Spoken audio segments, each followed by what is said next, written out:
MLA Raghunandan మాట్లాడుతున్నారు. Live చూద్దాం. మీదనడం తప్పు. ముస్లిం మహిళ అయినా, హిందూ మహిళ అయినా, క్రిస్టియన్ మహిళ అయినా భర్త భార్యకు విడాకులు ఇచ్చినట్లయితే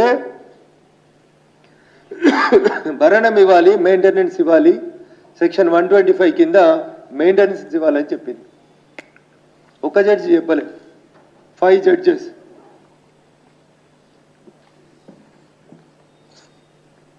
It was the judgment of Honorable Chief Justice. నిన్నిచ్చింది చీఫ్ జస్టిస్ బెంచ్ కాదు, బిల్కిస్ బానో కేసులో.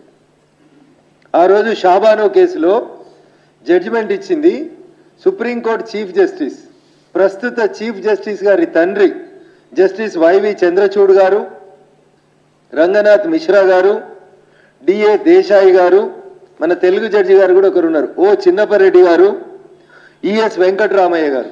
ఈ 5 జడ్జీలు ఏమన్నారంటే, బెంచ్ ఏమన్నదంటే, మీరు హిందువా ముస్లిమా క్రిస్టియన్లు పక్కన పెట్టి భర్త భార్యను వదిలేస్తున్నప్పుడు భరణం ఇవ్వడం సమంజసం అని ఈ దేశంలో ఉన్న సర్వోన్నత న్యాయస్థానం జడ్జిమెంట్ ఇస్తే, అయ్యా రాహుల్ గాంధీ గారు ఒకసారి వెనుకకు పోండి. మీ నాయన ప్రైమ్ మినిస్టర్ గుండి 1986లో 85లో వచ్చినటువంటి సుప్రీంకోర్టు జడ్జిమెంట్ని నల్లిఫై చేస్తూ దాన్ని పక్కన పెడుతూ ఆ జడ్జిమెంట్ తప్పని చెప్తూ షాబానో కేసులో సుప్రీంకోర్టు 5 జడ్జిలు ఇచ్చిన బెంచ్ తీర్పుని పక్కన పెడుతూ ఒక ఆర్డినెన్స్ తెచ్చిర్రు. తర్వాత ఒక చట్టం తెచ్చిండ్రు. ఏం చట్టం తెచ్చిర్రు? Muslim women protection of rights and divorce act 1986 అని భారత పార్లమెంట్లో కొత్త చట్టమే చేసేసిండ్రు. I'm not exaggerating the facts, దయచేసి అందరూ అర్థం చేసుకోవాలి. మేము ప్రజలకి విషయాన్ని వాస్తవాలు చెప్పేందుకు ప్రయత్నం చేస్తూ ఉన్నాం.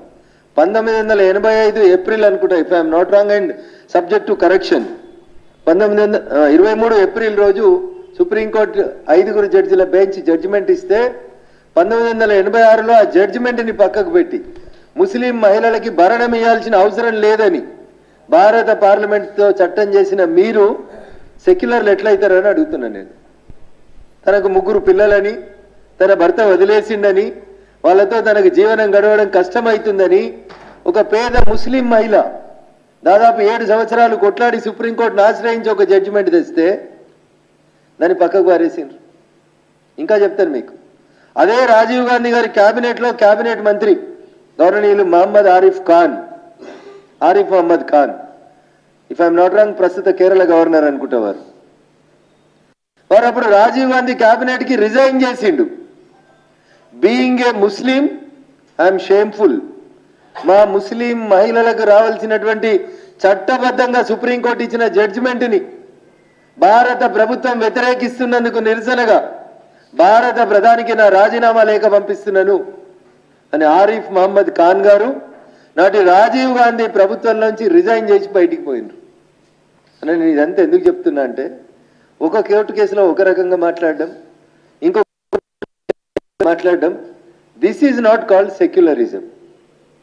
సెక్యులరిజం అంటే ప్రభుత్వము మతాలని ఒక మతపరంగా నడపకూడదు అనేది సెక్యులరిజం అర్థం. మరి ఈరోజు మీరు ఈ దేశంలో మెజారిటీ ప్రజలైనటువంటి హిందువుల ఆకాంక్ష, ప్రపంచంలో ఉన్నటువంటి ప్రతి హిందూ బంధువు ఆకాంక్ష రామ మందిర నిర్మాణం. సుప్రీంకోర్టే జడ్జిమెంట్ ఇచ్చింది కదా. రఘునందన్ రావు గారో భారత ప్రభుత్వమో నరేంద్ర మోడీ గారో ఏకపక్షంగా తీసుకున్న నిర్ణయం కాదు కదా. 500 సంవత్సరాల పోరాటం తరువాత భారతదేశ సర్వోన్నత న్యాయస్థానం సుప్రీంకోర్టు తీర్పిస్తే రామ మందిర నిర్మాణాన్ని హిందూ బంధువులందరూ తమకు తోచినంత డబ్బులు ఇచ్చి కట్టిండ్రు. భారత ప్రభుత్వం కట్టలేదు. మరి ప్రాణ ప్రతిష్టకి మీరు ఎందుకు రావట్లేదు? రానోళ్ళకి సుప్రీంకోర్టు జడ్జిమెంట్ని అక్కడ గౌరవించని వాళ్ళకి నిన్న నోర్లు ఎందుకు లేస్తున్నాయని అడుగుతున్నా. అంటే appeasement of Muslims, just parliament elections వస్తున్నాయి కాబట్టి మైనార్టీల ఓట్లని దండుకునేందుకు చేస్తున్నటువంటి కుట్ర తప్ప ఇది ఇంకొకటి కాదు. ఓకే, మీరు కోర్టు జడ్జిమెంట్లను స్వాగతించారు కదా, బిల్కిస్ బానో కేసులో జడ్జిమెంట్ని స్వాగతించారు కదా, మరి జ్ఞానవాపి కేసులో కూడా కోర్టు జడ్జిమెంట్ ఇచ్చింది ఆర్కియాలజీ డిపార్ట్మెంట్ తోటి survey చేయించమని. If you are not inclining towards minorities just for the sake of votes, then you also welcome Jnanavapi Masjid judgment. కూర్చుండ్రి. ఈ దేశంలో అన్ని కోర్టుల జడ్జిమెంట్లని మేము గౌరవిస్తాం, మేము స్వాగతిస్తాం. ఆ జడ్జిమెంట్ మాకు అనుకూలంగా ఉందా వ్యతిరేకంగా ఉందా అనేది మేము మాట్లాడాం. We abide the apex court of this country. భారత సర్వోన్నత న్యాయస్థానం ఇచ్చేటువంటి తీర్పులు ఏ కోర్టు ఇచ్చినా ఆ తీర్పుని మేము గౌరవిస్తాం. మరి మీరు గౌరవించాలనా వద్దా? ముస్లింలకు అనుకూలంగా వచ్చిన కేసు అయితే ఒక జడ్జిమెంటు, లేదా మెజారిటీ ప్రజలైనటువంటి హిందువులకు వచ్చినటువంటి జడ్జిమెంట్లను మాత్రమే మీరు వ్యతిరేకిస్తామంటే మీ వక్ర బుద్ధిని ప్రజల ముందు ఉంచాలని చెప్పి మేము అనుకుంటున్నాం. ఇంకొకటి జరిగింది. భారత